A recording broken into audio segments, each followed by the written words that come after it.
Lotika blogs fix easy की बोलती कहानियों में मैं लोतिका आपके लिए लेकर आई हूँ एक प्रेरणादायक कहानी, सबसे कीमती तोहफा। ये कहानी तो बहुत छोटी है, लेकिन इससे मिलने वाली सीख काफ़ी बड़ी है।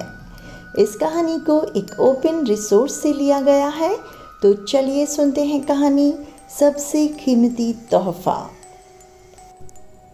मोहन काका डाक विभाग के कर्मचारी थे। बरसों से वे माधोपुर और आसपास के गांव में चिट्ठियां बांटने का काम करते थे। एक दिन उन्हें एक चिट्ठी मिली। पता माधोपुर के करीब का ही था, लेकिन आज से पहले उन्होंने उस पते पर कोई चिट्ठी नहीं पहुंचाई थी। रोज की तरह आज भी उन्होंने अपना थैला उठाया और चिट्ठियां बांटने निकल पड़े।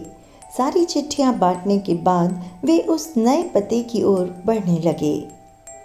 दरवाजे पर पहुंचकर उन्होंने आवाज़ दी, पोस्टमैन। अंदर से किसी लड़की की आवाज़ आई, काका वहीं दरवाजे के नीचे से चिट्ठी डाल दीजिए। अजीब लड़की है, मैं इतनी दूर से चिट्ठी लेकर आ सकता हूँ और ये महारानी दरवाजे तक भी नहीं निकल सकती। काका ने मन ही मन सोचा। बाहर आइए, रजिस्ट्री आई है, हस्ताक्षर करने पर ही मिलेगी, काका खींचते हुए बोले। अभी आई, अंदर से आवाज़ आई। काका इंतज़ार करने लगे, पर जब 2 मिनट बाद भी कोई नहीं आया तो उनके सब्र का बांध टूटने लगा। यही काम नहीं है मेरे पास, जल्दी करिए, और भी चिट्ठियाँ पहुँचानी हैं। और ऐसा कहकर काका दरवाज़ा पीटने लगे। कुछ देर बाद दरवाज़ा खुला। सामने का दृश्य देखकर काका चौंक गए। एक 12-13 साल की लड़की थी जिसके दोनों पैर कटे हुए थे। उन्हें अपनी अधीरता पर अब शर्मिंदगी हो रही थी। लड़की बोली, क्षमा कीजिएगा, मैंने आने में देर लगा दी। बताइए हस्ताक्षर कहाँ करने हैं। काका ने हस्ताक्षर करवाए और वहाँ से चले गए।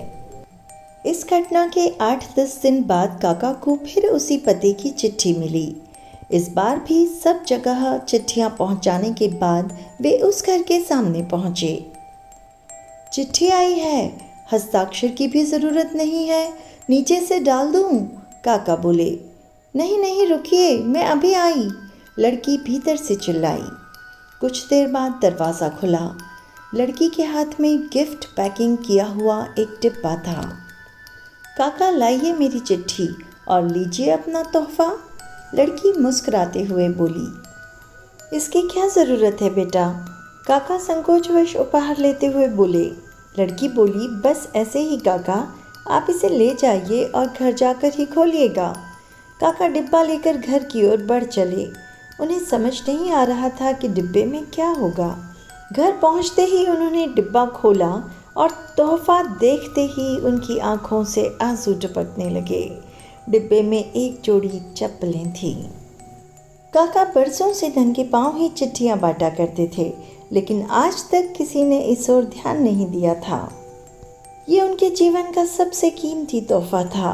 काका चप्पलें कलेजे से लगाकर रोने लगे। उनके मन में बार बार एक ही विचार आ रहा था। बच्ची ने उन्हें चप्पलें तो दे दी, पर वे उसे पैर कहाँ से ला कर देंगे।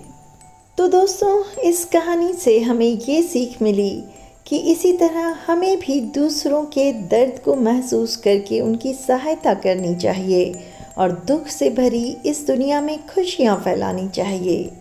कहानी अच्छी लगी हो तो वीडियो को लाइक और शेयर करें, चैनल को सब्सक्राइब करें ऐसी और कहानियों के लिए, और कमेंट के ज़रिए मुझसे बात भी करें। मिलती हूँ जल्द ही अगले वीडियो में आपके साथ। तब तक के लिए मुझे विदा दीजिए। Thanks for watching.